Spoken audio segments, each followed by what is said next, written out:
Grande-Bretagne provoque des remous sur les marchés. À Paris, le CAC 40 est en baisse depuis 5 jours. Dans le même temps, la Banque Centrale Européenne continue à distribuer des centaines de milliards d'euros gratuitement aux banques. Si le système devait à nouveau surchauffer ou déraper, votre épargne sera-t-elle à l'abri? Élément de réponse avec Natacha Königsberg.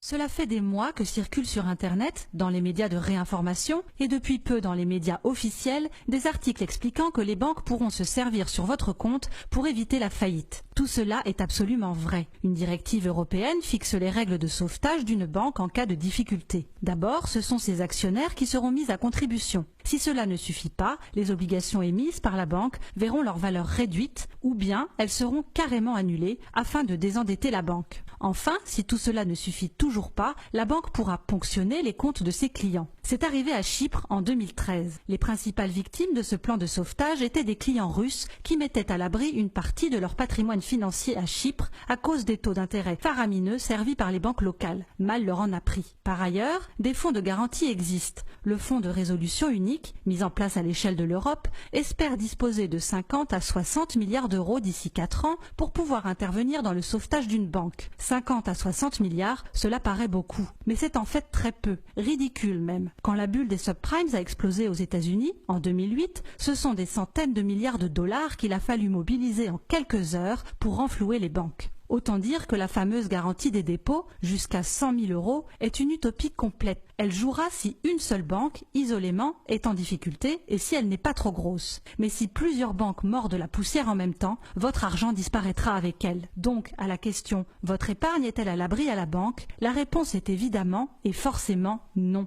Aucun banquier ou conseiller financier honnête ne pourrait vous dire le contraire. Aujourd'hui encore, le sauvetage continue. La Banque Centrale Européenne, en fabriquant de la fausse monnaie à tour de bras, qu'elle prête aux banques européennes à taux zéro, porte à bout de bras le système. Votre argent est-il alors à l'abri sur un contrat d'assurance vie? Les Français sont en effet de très gros épargnants. Ils ont placé 1600 milliards d'euros sur ces contrats. Seulement voilà, les sommes placées en assurance vie, de par la loi, doivent être majoritairement investies dans des emprunts d'État. Sur ces 1600 milliards d'euros mis de côté par les Français auprès des banques ou des assureurs, au moins 60% ont été aussitôt prêtés à des pays qui en ont besoin pour boucler leur fin de mois. Et le premier pays auquel les banques et les assureurs français prêtent de l'argent, c'est évidemment la France. Résumons donc, vos dépôts bancaires ne sont pas du tout à l'abri en cas de crise majeure ou même moyenne. Et l'argent placé sur les contrats d'assurance vie ne l'est pas non plus. Si un gros pays emprunteur annonce qu'il n'honorera pas tout ou partie de ses dettes, les contrats d'assurance vie perdront 10, 20,